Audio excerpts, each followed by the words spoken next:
Olá, concurseiro, concurseira. Mais um encontro da Dobradinha. Dobradinha, Laércio, tudo bem, meu amigo? Sempre bem. Satisfação, tema importante, tema capcioso, tema de hoje, histórico e necessário para que você pense na produção de um bom texto, exercício e prática que pode aparecer num concurso. O professor Marlos está falando do Homem Diante dos Tanques, ou Tank Man, que ficou tão conhecido pelo mundo, o cara que desafiou as lagartas de aço, né, que vinham sobre a Praça da Paz Celestial em Pequim, que é um símbolo fantástico. E eu vou fazer uma provocação aqui logo de início. Ele mexe com a nossa hipocrisia. Já explico por quê. Fica matutando aí como que isso mexe com a nossa hipocrisia. Antes da gente ver a imagem, que é tão iconográfica nesse sentido, vamos ver um pequeno filme sobre isso? Perfeito. O Reginaldo vai soltar para nós ali e daí a gente volta conversando. Vamos lá? Acompanhe esse trechinho do filme.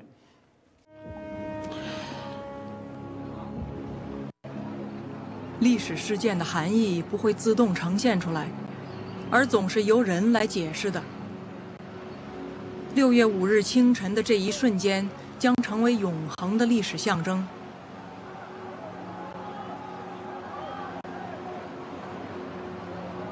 后来，他消失在人群中，下落不明，连姓名都难以确认。对于全世界千百万的电视观众来说， 这一时刻的含义非常清楚，这是人类良知与勇气在向无情的国家机器挑战。中国政府对这一场面的解释同样简单，只是截然相反。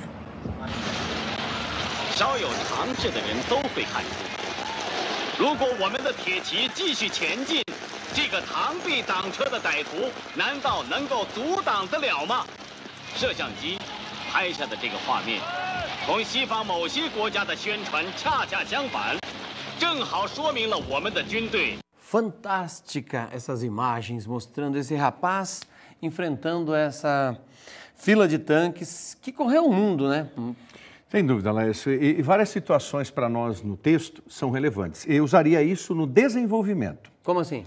Na introdução de um texto redacional de bom tom sobre esse assunto, a introdução, que é o primeiro parágrafo, para qualquer tipo de concurso, ou mesmo pensando no texto que é dissertativo, argumentativo, eu usaria o contexto histórico, mostrando outras situações em que o homem esteve diante de uma força maior do que a dele. Além dessa questão aí, que eu acho que vai, só para fazer um adendo, quando aconteceu esse fato, né? Sim. Ele tem que saber quando aconteceu, que é exatamente. No caso, 25 anos. Esse registro inicial, ele daria conta do que você acaba de citar, 25 anos do fato em si. Ou seja, 4 de junho de 1989. Perfeito. 40689. Uhum. Como é que o aluno escreveria na redação a data dessa forma? Dessa forma, pode fazer assim, sem nenhum problema. Uhum. Você pode, com tranquilidade, usar esta situação numa referência ou pode escrever também 4 de junho de 1989, usando o junho. Qualquer uma das duas está correta. Qualquer uma das duas, eu prefiro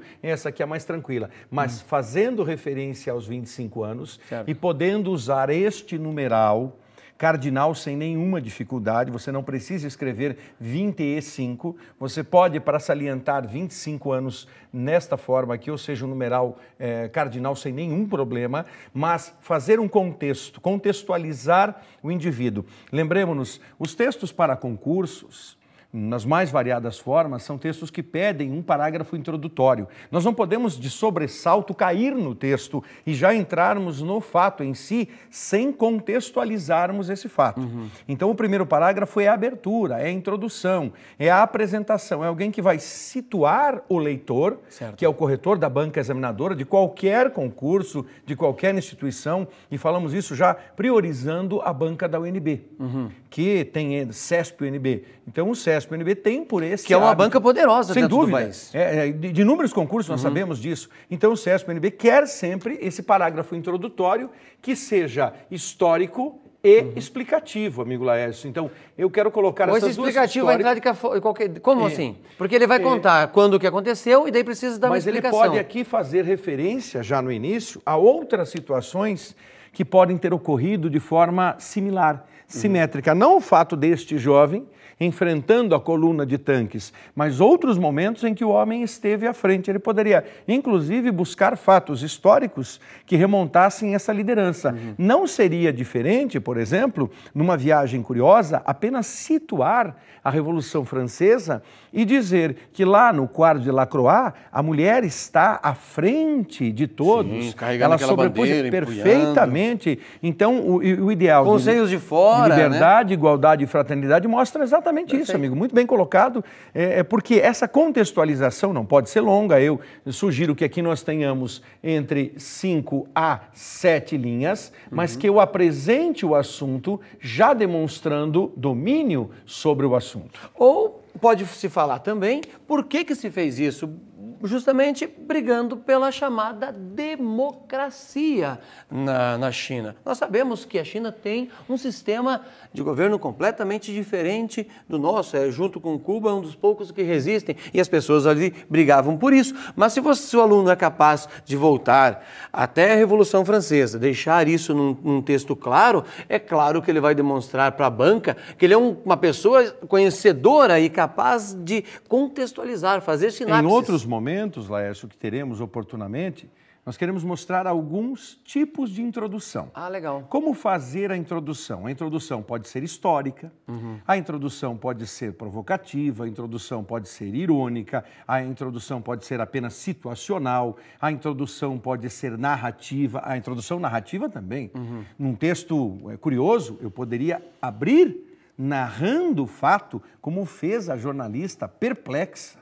Embora a gente não tenha entendido nada, né? Mas você entendeu? O tom dela, no início, é um tom de certa tristeza. É incrível, né? A língua, a gente não compreendia o que ela falava, mas nós sabíamos do que ela falava. O tom dela... E a agonia, né? A agonia, por quê? Porque ela vê, e eu citava aqui, daí no desenvolvimento, meu amigo, essas situações. O homem, nós temos aqui o homem, a incógnita dele, o que leva o indivíduo numa posição solitária, porque nós vemos muitas vezes, e inclusive há o lugar para covardes nessa hora, que aproveitam a multidão e fazem bobagem porque estão no meio da massa. Certo. Então se arvoram de coragem. Mas coragem não, a covardia, sobretudo quando se trata de agressão. Agora, no caso dele, não, ele deixa a multidão e a multidão vai apupar, as pessoas estavam coloca a imagem Isso, lá. As pessoas estavam em volta, coloca exatamente. a imagem, nos cubra agora com essa imagem para o que o Marlos está falando, olha lá. Vai lá, beleza. Olha que interessante. E ele está ali, então você tem o homem, de um lado, na sua passividade, em seguida nós temos os tanques, então, e aí vamos colocar aqui o plural, trata-se de uma coluna de tanques, e imediatamente, Laércio, por ter vivido uma parte da minha existência nas Forças Armadas, então eu estive no Exército, a minha arma é a arma de cavalaria, você fica imaginando a ordem, porque quando nós temos na cavalaria, que é comum, e ali são tanques muito provavelmente de artilharia. Certo. Então artilharia e cavalaria que tem essas armas. A nossa cavalaria mecanizada possuía esses tanques, o Cascavel, o Urutu, carros de combate da Ingesa. Feitos no Brasil esse. Da Ingesa, exatamente, amigão. E nesse caso, a coluna depende de quem está à frente. Normalmente, o tanque da frente é o tanque de quem comanda. Ou seja, aqui, então, Reginaldo, mostra lá. Aqui, então, esse cara estava vivendo um drama sem olhando dúvida, para esse rapaz aqui. Sem dúvida, porque ele não sabia o que fazer. Ele não sabia o que fazer por quê? Porque, espere aí, é uma força descomunal.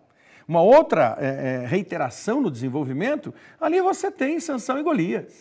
É verdade. Ali você tem Sansão e Golias, porque é um homem contra o que aquele homem pode fazer? Ele carregava o quê? Sacolinhas? O que ele estava ali? O que ele poderia ter que seria possível enfrentar um tanque, como você citou muito bem no início, com as suas lagartas. Esse é um tanque enorme. Quando você observa, ele tem só na sua parte, no seu diâmetro... Algumas toneladas. Ele tem ali 4 metros à sua frente, você se depara com 4 metros e você tem até o topo, né, aquele topo, você tem pelo menos 2 metros e alguma coisinha. Então, aí você fica imaginando, só baixar o canhão para dar o tiro já seria possível, né, derrubar o sujeito, achatar a cabecinha dele. Só na baixada do canhão. E daí, também interessante, eu fiquei observando, ouvindo, quando nós colocamos essa imagem, as pessoas. Os manifestantes gritando, nós não sabemos o que, mas gritando assim, muito provavelmente, sai daí, tá maluco, deixa o lugar para morrer, para com isso, venha para cá, ou não faça isso. Então, o desespero, porque nem as pessoas conseguiram compreender esse ímpeto de coragem e, ao mesmo tempo, alucinação.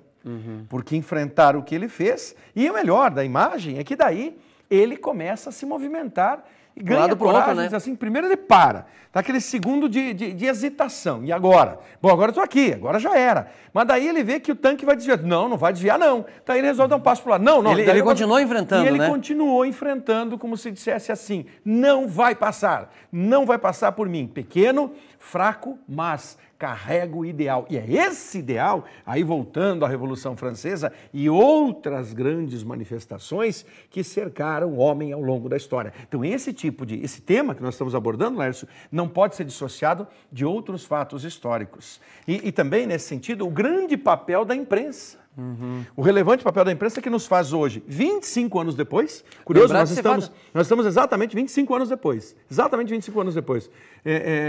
citar esse assunto nesse momento. Essa imagem que a gente acabou de mostrar aí, acho que vale a pena. Aqui está o repórter que fez, você está vendo aí, o repórter que fez aquela fotografia. Essa aqui é uma matéria da BBC, né? Ele está dando entrevista para a BBC e ele está contando aqui, é impressionante que ele não sabe o nome desse rapaz. Sim. Ele não sabe o nome dele. Tentou encontrar esse rapaz mais de uma vez. A chance dele ter sido morto é muito grande. Porque nesse dia fala-se em 300 ou milhares de pessoas, porque dava-se tiro de metralhadora. Por isso é que o nome ficou o referendo do massacre. Massacre. Perfeito, né? Massacre da Praça Celestial. Sim, Praça da Paz Celestial. Ficou antagônico, até pensando no número de mortes, né? A Praça da Paz Celestial, tentando reverter a desgraça que aconteceu nesse dia. Mas cuidado, né, Laércio? É importante para o nosso amigo, você que nos acompanha na dobradinha do Aprova, você moço, você moça, você concurseiro, tome um certo cuidado, porque existem duas leituras bem possíveis aí. A leitura conservadora sempre será aquela de dizer que a China não presta, que a China vai dominar o mundo e vai destruir o mundo. Era aí que eu ia chegar na hipocrisia. Então, não, mas continua, eu já explico. Porque essa visão é uma visão estreita. E alguns têm, sobretudo meios de comunicação. Você, leitor de algumas revistas, a revistinha com 4 letras, a primeira é um V e depois termina com A. Beleza. Conservador é só capaz de olhar um lado. Perfeito. O lado nocivo da China. Esqueça. O mundo não estaria nesse pé de desenvolvimento, não fosse o chinês. Aí é o outro lado. Agora, é claro, os malandros, os gaiatos, sobretudo os norte-americanos, falavam mal, né? E aí que está o lado. Hipocrisia é isso. Hipocrisia é o norte-americano. Alguns, é óbvio, não estamos falando do contexto geral, mas alguns se arvorando dizer assim, não, porque a China tem mão de obra escrava, porque a China escraviza as pessoas, porque a China machuca as pessoas, mas fazem os seus negócios usando a mão de obra dos chineses. Esses, sim, são os verdadeiros hipócritas da contextualização, Laércio. Vamos lá. Continuando essa questão que o professor Marlos levantou, pensa uma coisa comigo. A gente reclama, a China é um país comunista, a China dá um tiro na nuca do cara e manda, entre os mitos, é claro, manda a fatura para a família pagar. Mas pensa com você uma coisa. Quantas vezes você entrou em uma loja de 1,99? Sim. Na Inglaterra é loja de 1 libra, mas aqui para nós não é 1,99 faz tempo. Cada país tem o seu. Essas lojas vendem de bigorna a telefone. Sim. Feito aonde? Na China. Então, ao mesmo tempo que nós criticamos o sistema que eles adotam, nós nos aproveitamos. Perfeito, nós nos servimos desse sistema. Compramos um tênis Nike, um telefone que foi feito por este grupo. Então, tem que ser repensado isso. Nós temos que tomar essa atitude. Uma parte da população estadunidense, ao saber que a Nike usava mão de obra escrava no seu tênis, que é fantástico, e eu os tenho e gosto muito, deixou de comprar. A Nike teve que mudar a sua posição e provar depois para a população, olha aqui, ó, Não filmando, nós estamos agora pagando melhor, estamos dando. Mas tudo isso por quê? Pressão. Mas a pressão capitalista de você ganhar mais. Exatamente. Em função. Então você fala mal do socialismo, você explora o comunismo e o coloca numa posição rastejante, mas você usa o sistema comunista para fazer com que o capitalismo se desenvolva.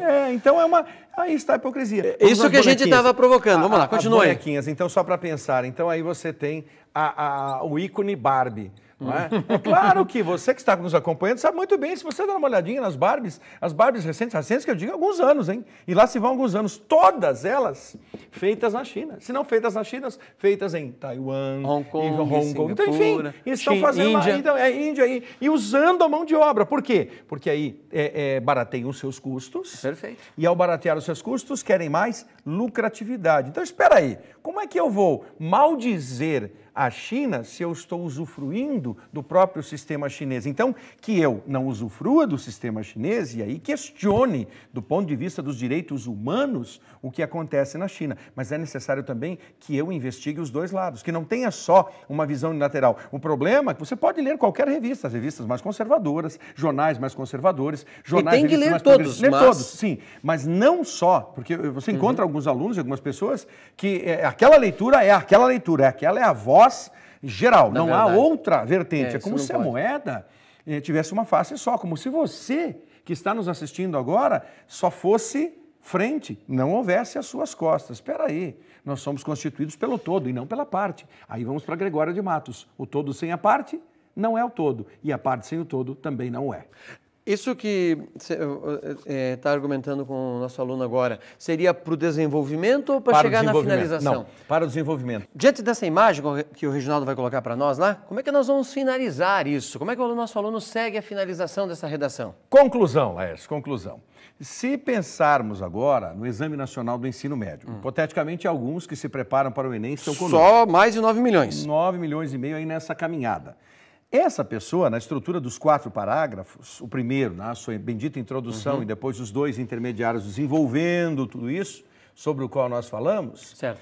A conclusão para o exame, para o Enem, é uma conclusão com proposta de intervenção social, que utilizaria essa imagem para que entendêssemos o quão relevantes são as manifestações populares, desde que elas sejam pacíficas.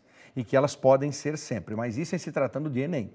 Se olhássemos para outras bancas, vamos pensar mais uma vez... Outro procedimento. CESP e UNB como menino dos nossos olhos. Ou para alguns concursos, Ministério Público, Receita Federal, enfim, concursos diversos. Nós não precisaríamos dessa proposta de intervenção. Mas a conclusão, em 5 a 7 linhas também, deveria ser uma conclusão para cima. Porque essa imagem, e infelizmente, é claro, o massacre foi desairoso, desastroso, mas ele trouxe o sentido maior da liberdade. Terminaria com liberdade. E essa imagem também ela é considerada, este homem desconhecido como nome, ele é considerado uma das pessoas mais influentes do século XX. É impressionante o que ele conseguiu fazer. Então, poderia seguir uma linha parecida assim. Eu terminaria esse texto para cima. Eu deixaria o corretor na banca, os corretores, os dois corretores, sim, emocionados, dizendo, vale a pena, o homem conquistou grandes... Foi exemplo. Ele teve grandes conquistas, grandes feitos o homem teve no século XX em função da sua ousadia, do seu destemor e do seu sentido de que a liberdade está acima de todas as coisas. Rapaziada, isso é fantástico. Olha, acho que valeu, né? Valeu. Que o caminho é esse. Aliás, o professor Mário já deu dica para os próximos também. Mas faça o texto. Qual é a recomendação nossa? Faça esse texto. Trabalhe com um universo de até 30 linhas. Então, nesse universo de 30 linhas, 4 parágrafos, introdução, 2 desenvolvimento, a conclusão, treine e vai bem. E o próximo tema, interessantíssimo, não perca. Valeu. Grande abraço a todos, a gente se vê. Até mais.